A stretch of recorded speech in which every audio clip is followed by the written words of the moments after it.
Yes.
No match for me.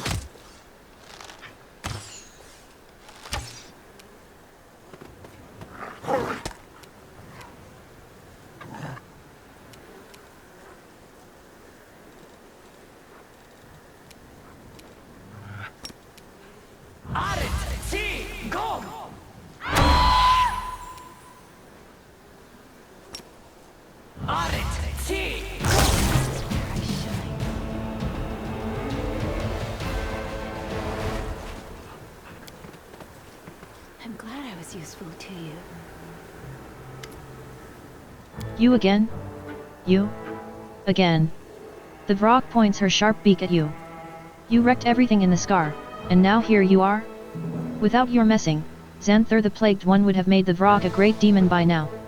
But all is lost, lost. Now that cursed creepy crawly Jerrybeth is laughing at the Vrock again. The demon caws plaintively.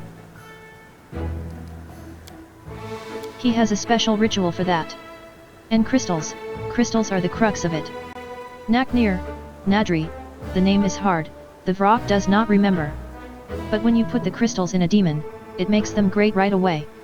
Walking around, laughing, spitting at the Vrock even when it is no mighty demon, just a mangy Abracandilu. But when the Vrock becomes great, oh, how they will all pay. Ooh, she's scary. She's totally stupid and clueless like a child. But she likes killing and torturing people, and she knows how to do it. It's like watching a baby pick up a knife. Who's stupid? Vrock stupid? You're the stupid one. The Vrock is cleverer than everyone. A baby that picked up a knife could be used to describe somebody else I know, mutters Sela. And then she adds more loudly, demons aren't children. Don't compare the two, not even as a joke. XA Xanthar? Kill? In sheer terror, the demon defecates straight onto the floor, filling the surrounding air with an unbearable stench. Flapping her wings awkwardly, she flies away as quickly as she can.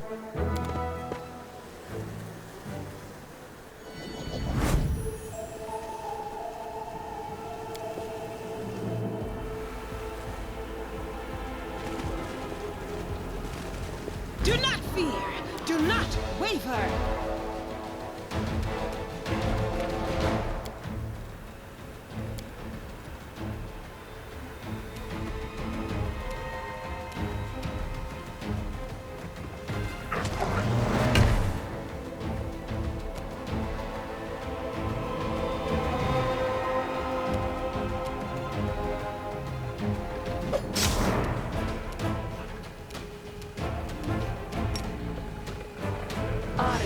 T.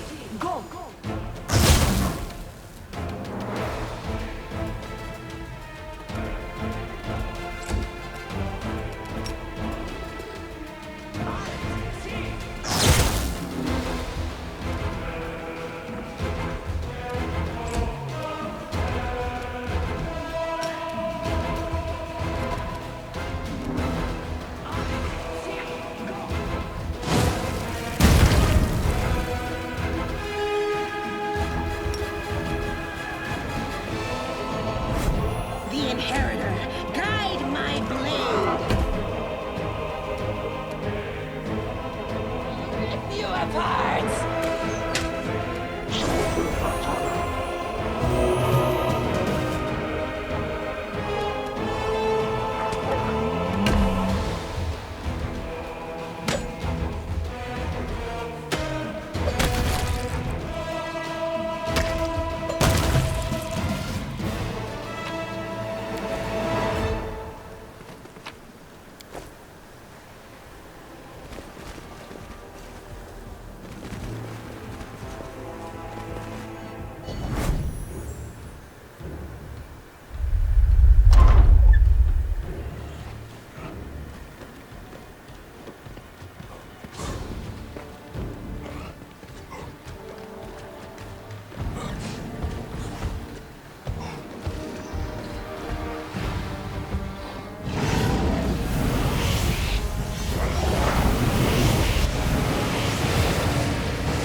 The demons land on the rock with one heavy thud after another, the sounds merging into an unending barrage. More and more fiends appear around you.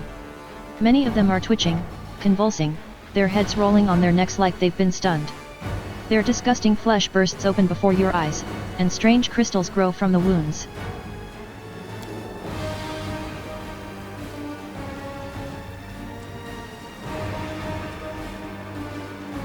A well-built female cultist gives you a mocking salute.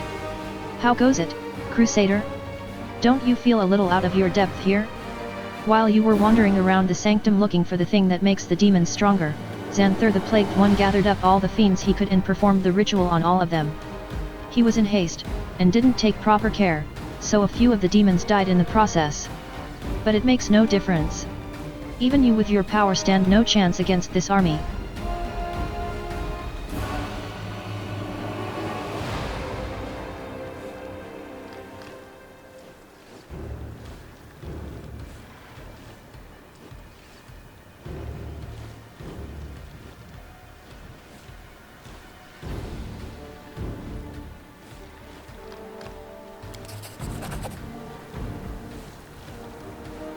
Your power flows toward the demon army like a wave.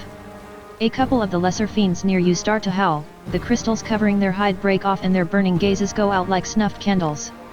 But at the same time you sense a resistance, a restriction on your abilities, their inadequacy for the task of taking on the entire mob. Your strength peters out and exhaustion overwhelms you. Feeling a little weak there, Crusader? You're only fit to fight a Quasit. Let's see how you handle us. Oh no, Arana, it looks like we're done for. This fearsome horde's going to overwhelm us at any moment. I'm so afraid, I can barely stand or hold my sword. Sela barks a laugh, piercing the cultist with a glare. Not afraid, Paladin? You should be. Where's your light? All I see is the darkness closing in. The cultist's words are drowned out by the resounding call of a war horn. Dismay ripples through the demon host, and a moment later everything around you is filled with blinding light.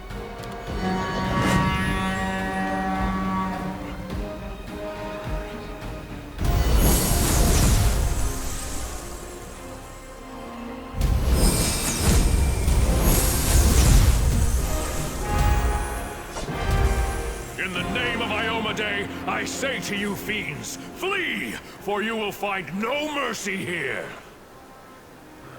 Forge onward to your enemy, champion, and have no fear. The warriors of heaven will keep the monsters from your back.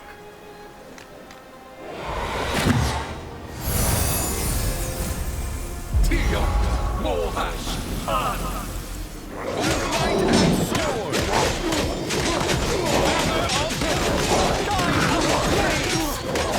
The hand of the inheritor! Here! Damn it all! You'll answer for this some other time!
you!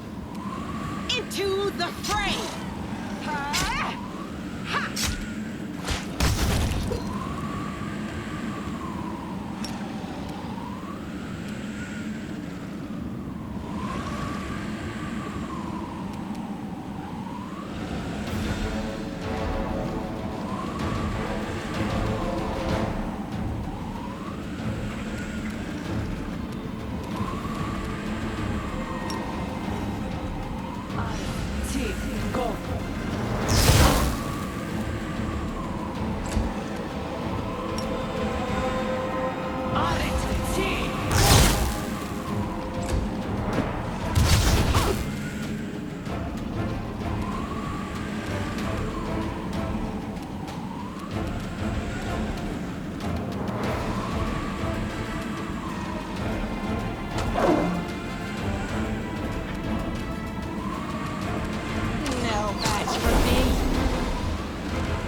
A figure in a loose, hooded robe stands facing away from you, hands raised in the air. I have given you the gift of strength. Arise and fight in the name of Deskari, of Baphomet, of whomever you please. I command you, defend my laboratory. Fools. Feckless, useless morons. I'm surrounded by idiots. What have I done to deserve this? What crime have I committed that the universe would punish me so? Mr. Swarm that walks, may I ask you a question in the interests of science? Aren't locusts generally afraid of sparrows? In your position, I would have thought it more sensible to turn into a flock of sparrows. But then you'd have to worry about cats. Whom don't care to comment? Ninio sighs.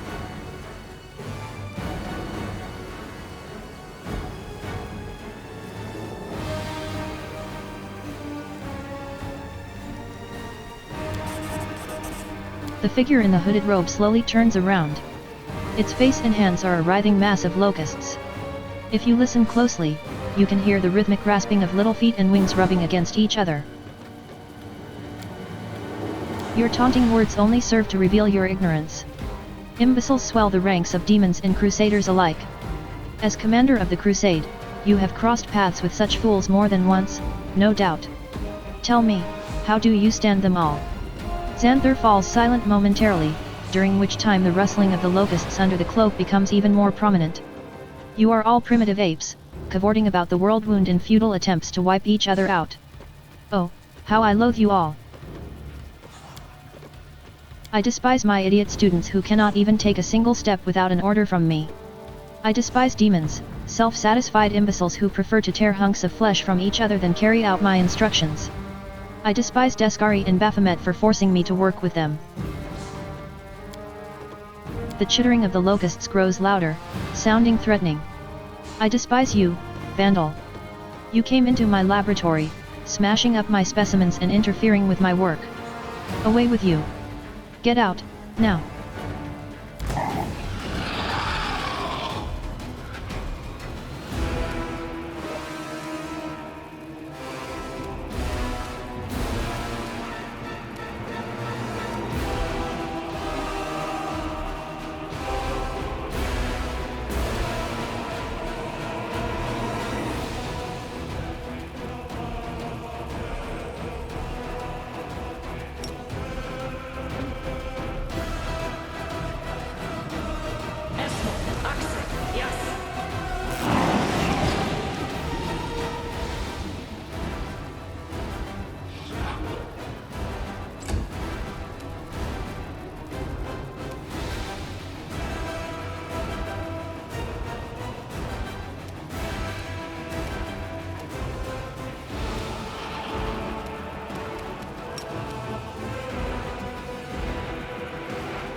Into the fray!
me!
Defeated, Xanthar drops to his knees. For a few drawn-out seconds, all you can hear is the rustling of the locusts shifting under his robe, the sound suddenly morphing into rasping, unnatural laughter. Who could have predicted that a vandal, my enemy and the enemy of my masters, would be the one to rid me of my excruciating servitude? You are an unforeseen, unknown quantity that has solved the impossible equation. Such an elegantly simple solution to all my problems. The eerie laughter dies away as quickly as it came. Xanthar lifts his head and looks out at you from his locust swarm face. You have earned a reward. I know why you are here and what you seek. You destroyed my laboratory, stood in the way of science, and halted my demon transformation experiments. But I doubt you know the source of the Nahindrian crystals necessary for the process. I will show you the path to the truth, Vandal. But first you must answer 2 of my questions. Arushali reaches out to touch your elbow, but drops her hand halfway. Instead of touching you, she whispers fearfully, "What did he do to himself? What did he turn himself into? It's not even a demon. It's an abomination that would sicken even the denizens of the abyss." An abomination? You stupid succubus. I have received reports about your attempts to change your nature.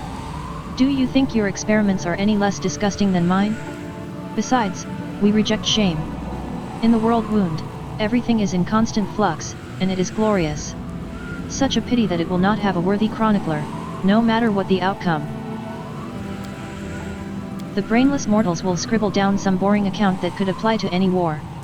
But this war is truly a story of grand metamorphoses. A flourishing land has become a wasteland.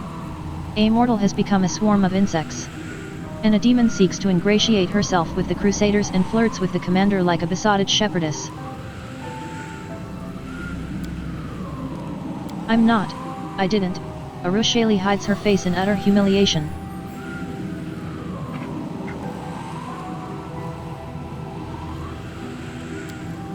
Doubting my intellect is a foolish move. If you already knew the truth, you would have directed your efforts to destroying my supply routes, not breaking into my laboratory.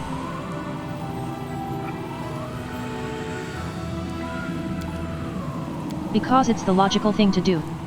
What motive do I have for concealing information that you will inevitably learn from the notes scattered around my laboratory? Xanthar falls silent for a moment. Furthermore, I would very much like to see your face as enlightenment dawns. Name the location of my laboratory before I was forced to relocate to the inhospitable Ivory Sanctum.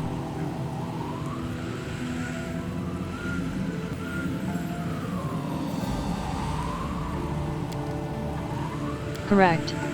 Did you know that, or did you simply guess? It's of no consequence, either way. And now answer me this, why was my laboratory located there specifically? Why was Drazen chosen for my residence in the World Wound?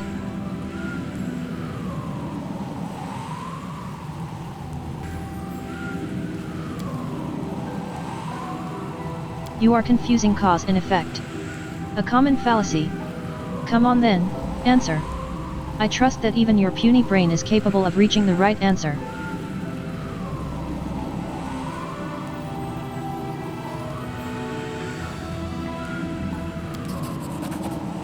For a while, Xanthar says nothing, seeming to be carefully choosing his words. Stupidity and ignorance are at the very top of the list of your failings. I am ashamed to have been defeated by such a weak-minded creature. I will simply give you the answer, but do not feel any sense of pride that you obtained it so easily. I hope you have wits enough to realize that it is no cause for pride, but for endless shame. Know this, I have been acquiring the Nahindrian crystals from the Midnight Fane, a shrine located deep under Drazen. Xanthar steels himself and slowly stands. What is it like, to realize that the enemy has all this time been concealed in the bowels of your very own fortress? Don't bother answering. It was a rhetorical question. Now, let us finish this, Vandal. End my existence and free me from the burden of carrying out the orders of idiot masters and offending my eyes with the sight of their feckless followers. Such an attack will reveal the secret of the Midnight Fane to the Crusaders. It has no right to fail. Unfortunately, you impressed Drazen so much during the battle for Drazen that he lost all courage. I am sure you will meet him in the Fane, aggrandizing himself at the expense of whoever happens to be around. What a laughing stock.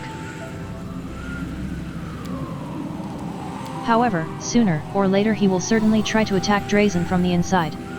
He is more afraid of Deskari than you. Special keys that can, with the proper handling and after a tedious ritual, awaken mythic powers in a demon. The process was discovered and developed by the great Ariela Forlash, my mentor. She calls it transformation. Those that have undergone it are called mythic demons, for their powers truly deserve to be glorified in myth.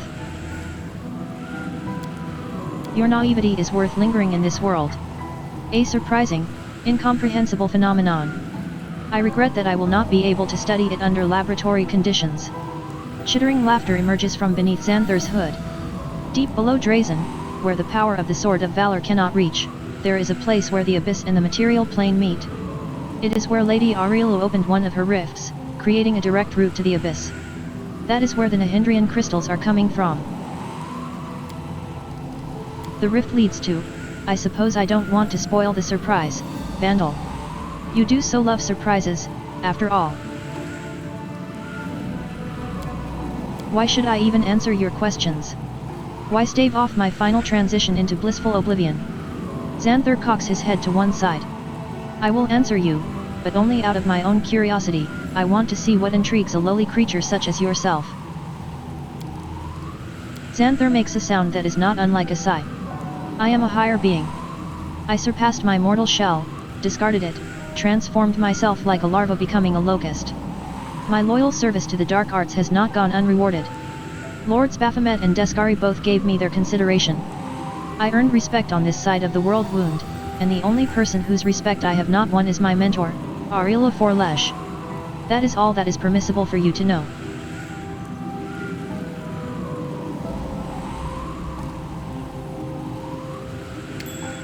I won't be telling you anything. I did not spend years conducting research, carrying out experiments, and studying forbidden texts just to give it all away to some vandal. The sacrifices I've made. The impossible truths my mind has had to encompass, Deskari's philosophy, Baphomet's sophistry, Arishkagel's riddles, the nebulous ravings of lesser-known demons such as Isyagna, you have probably never even heard these names before. It's enough that you have managed to get your hands on my notes. They say there is no king's road to knowledge, but for vandals there isn't so much as a dirt track. If you want to achieve what I have, then follow the path I had to take, every single step.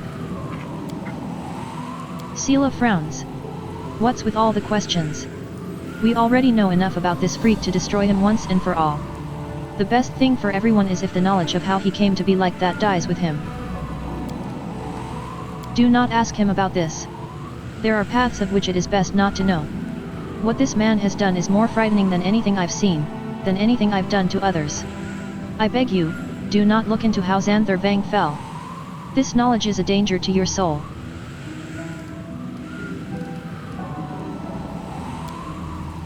She is my mentor, although she has never given me the slightest recognition. It was she who invented the method for transforming demons using the Nahindrian crystals. Admiration, envy, and hurt all vie for dominance in Xanther's voice. She is the best of all humans and demons, a true scientist, pioneer, architect of the world wound. It is ironic that both of the Abyss's finest scientific minds were mortals once, isn't it? She's a true scientist. I wholeheartedly agree with every word the swarm says. Go easy with the praise there, friend. Arilu is a criminal whichever way you slice it, and you gushing compliments about her puts you on the same level. Me? On the same level as Ariela Forlesh? One of her devoted followers? Oh, what a lovely thing to say. Thank you.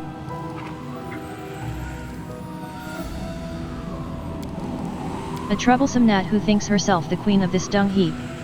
She hates me for usurping her in the Sanctum, but she doesn't dare go against the orders of Baphomet and his daughter Hepzamara. Jerrybeth is a known quantity, and a negligible one at that.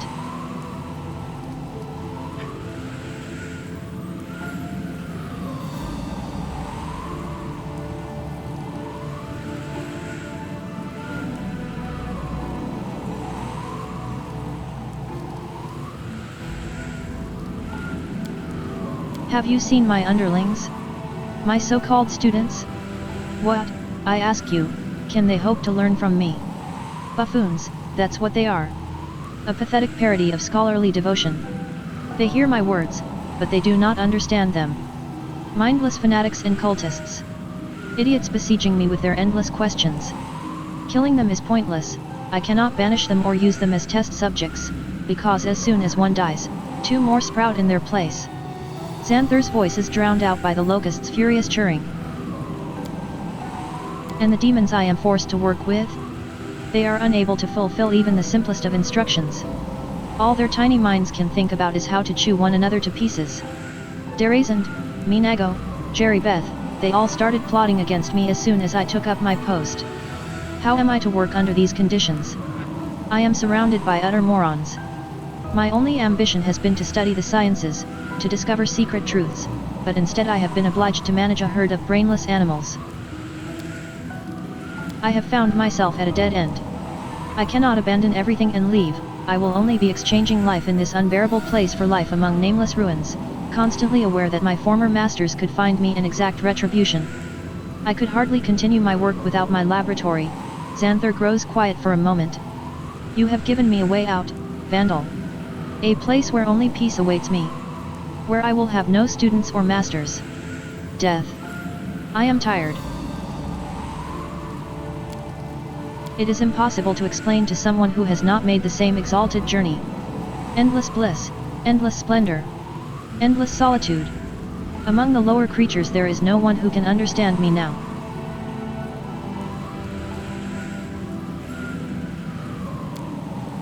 Farewell, Vandal.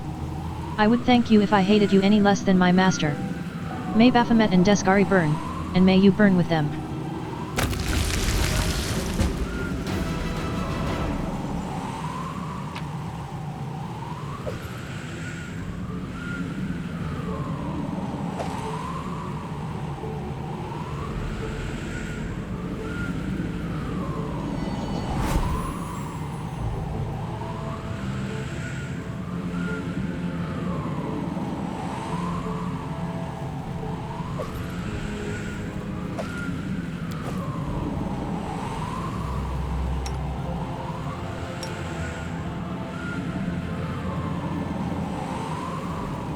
We'll make things right.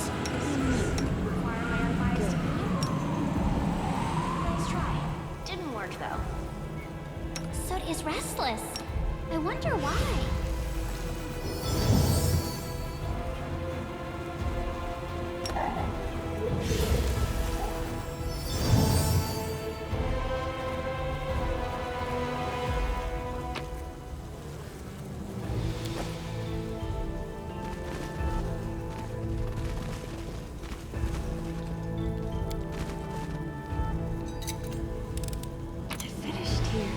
Is there more?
You discover Jerry Beth engrossed in a task.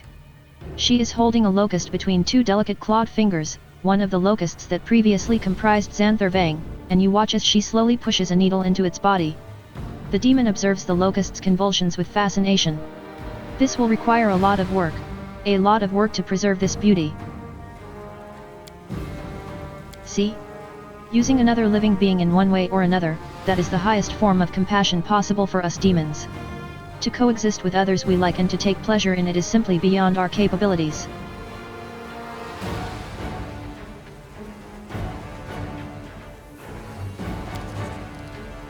You did as you promised, Crusader. But you do know that making deals with demons is a losing game, yes?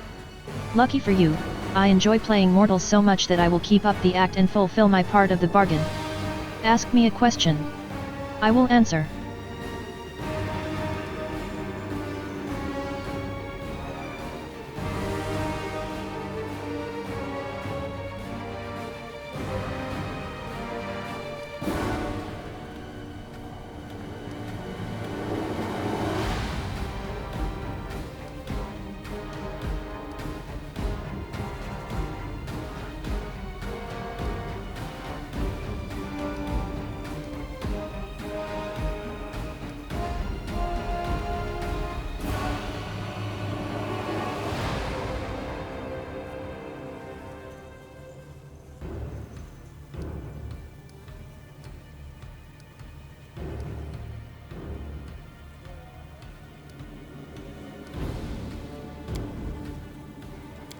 I can tell you a lot about that.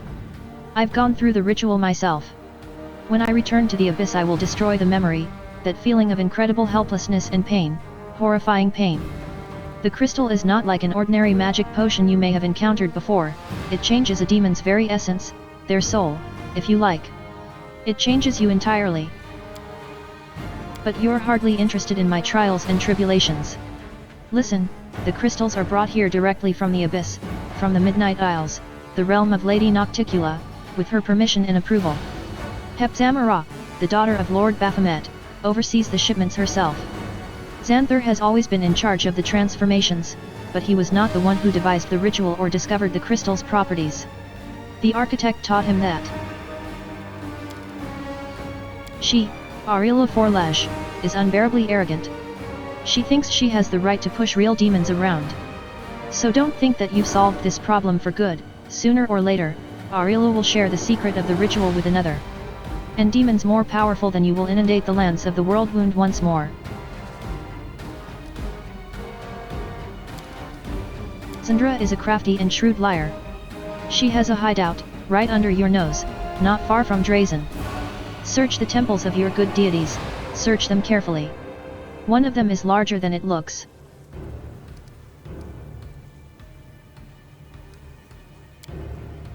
Your head is filled with a harsh rattling sound, it seems that Jerrybeth is angry. Ariela Forlash, 100 years ago, she was a human, a common eldritch sorceress from Sarkoris. But Sarkoris did not care for arcane magic users. Druids, shamans, and priests ruled those lands, and they despised anyone who wielded magic in ways different to their own. The mages held in greatest suspicion saw out their days in the prison known as Threshold. And that is where Ariela was held. From her cell, she appealed to Lord Descari, and for some reason he saw something in that pathetic mortal plaything that was worthy of his attention. No one knows what they spoke of, what they did, but Ariela emerged from her prison cell utterly changed. She emerged when the earth all around was fracturing, and all Golarion shuddered from the wound inflicted on it. Right there, within the walls of Threshold, the world wound began to break open. Ariela changed her very nature. She turned herself into a half-fiend, on her own or with the Lord's help, I don't know. Her powers grew exponentially and many of Descari's generals surging through the wound into Golarion saw her as a queen. Gutless losers, Ariela was entirely unaffected by her fame. It was as if nothing could provoke her, not the hatred of her former people, not the fear and envy of the demons. And this is how she is to this day, she roams between the planes alone, pursuing her own ends. Ariela Forlash, betrayer of humanity, architect of everything you see around you.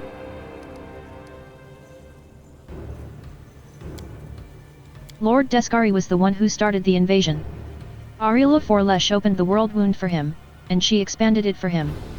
Later, he was joined by my master Lord Baphomet, now former master.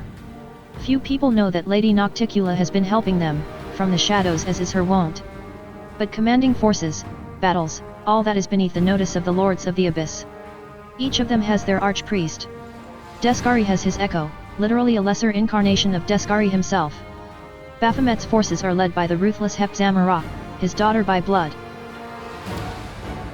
Each of the archpriests has a host of powerful beings at their command, such as myself, Minago, Derazand, and the captivating Xanthar, we mustn't forget him. And then there is, all is silent in your head for a moment. Then there is her. Ariela Forlash, the architect of the world wound, as she's called. Born a pitiful mortal, not a demon, not even reborn in death like Xanthar. She stands apart from all others. She goes where she wants, talks to the archpriests as an equal, and sees everyone else as underlings, nothing more. I'm not even sure if she obeys the echo of Descari or if he obeys her.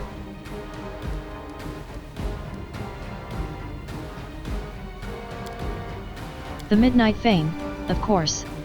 It was built in the bowels of the earth below Drazen, so deep underground that even the power of the mighty Sword of Valor cannot reach it. It is a chapel of 3 demon lords, Descari, Baphomet, and Nocticula. All of the world wound is connected, fused with the abyss, but this place especially so. It contains a rift known as the Gates of Midnight. The chapel is protected against any invasion. All visitors from the Midnight Isles go there. Minago and Derazand have built their nests there. I enjoyed spending time there myself, until it became too unruly.